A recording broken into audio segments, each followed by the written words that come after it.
Modern marketing departments operate under a very specific directive: successfully identify high-value customers and completely ignore the rest.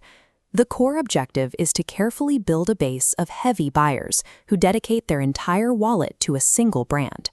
Marketers attempt to execute this through buyer personas, closed-loop retention programs, and loyalty funnels designed to filter out casual shoppers and retain VIPs. But optimizing for this specific type of targeting efficiency mathematically restricts a brand's market share.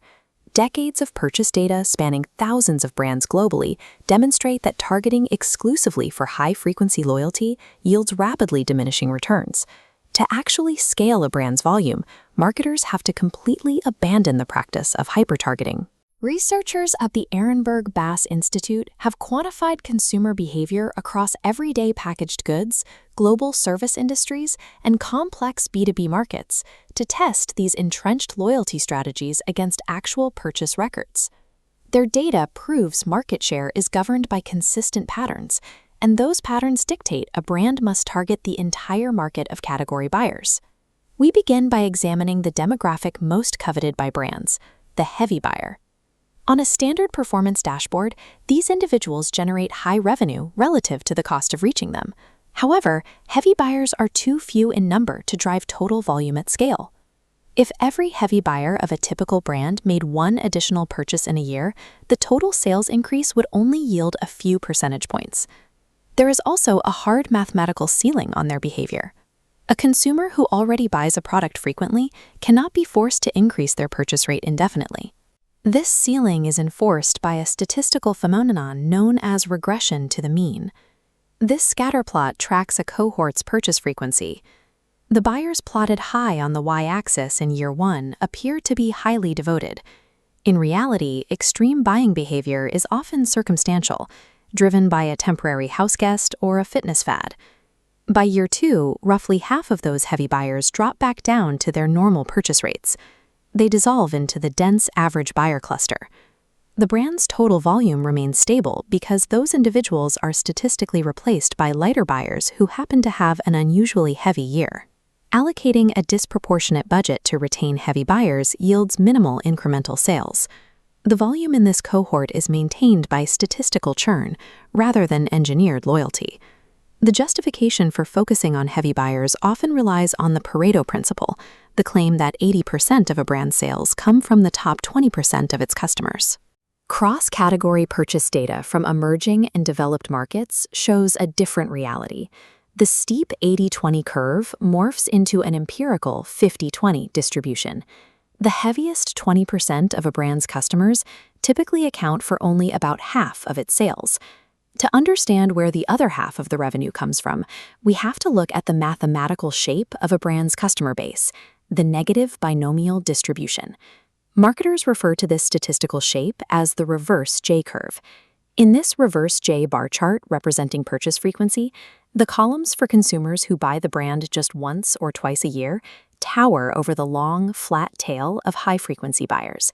But the most critical part of this distribution sits at the far left. This massive zero column represents category buyers who currently do not buy the brand at all. It dwarfs all other purchase frequencies combined. A brand can only move to a higher market share by systematically shrinking its zero column. Scalable volume does not come from forcing heavy buyers to buy slightly more. It comes from millions of non-buyers purchasing the brand just one single time. Reality of repertoire buying. People naturally split their purchases across a small set of acceptable brands. When you measure sole loyalty against category purchase frequency, a statistical paradox emerges.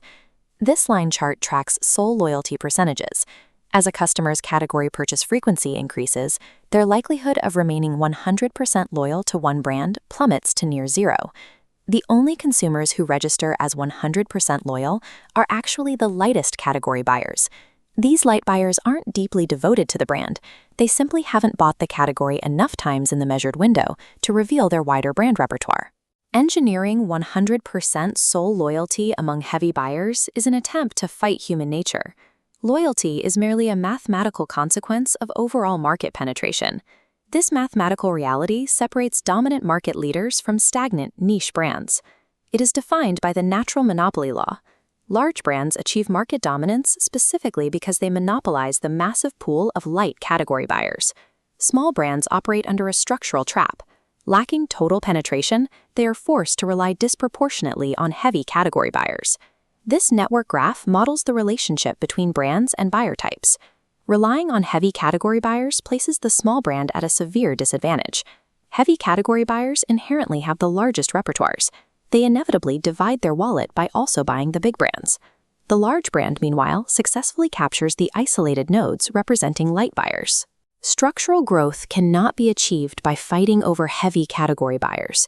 It requires penetrating the mass of light buyers that large brands currently monopolize. This brings us to the industry preoccupation with creating detailed buyer personas.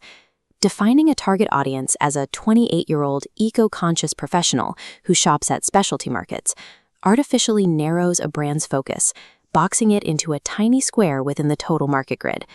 Capturing a large market share of a hyper-targeted persona still equals low total revenue.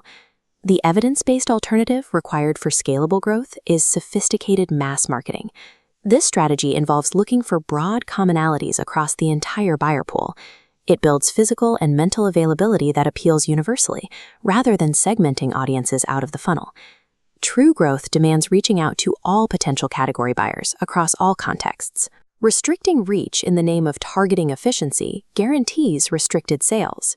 Marketers must permanently abandon the effort to identify and isolate the heavy, soul-loyal buyer.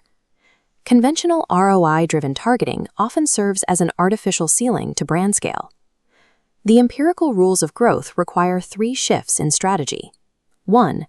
Discard soul loyalty as objective. 2. Ignore the 80-20 rule. And 3. Target the whole market. True brand health is measured by reach and the continuous acquisition of light and infrequent buyers. Brand loyalty will naturally follow as a mathematical byproduct of penetration, not the other way around. To win in a competitive category, align marketing strategy with the documented patterns of growth. Make the brand available to everyone, every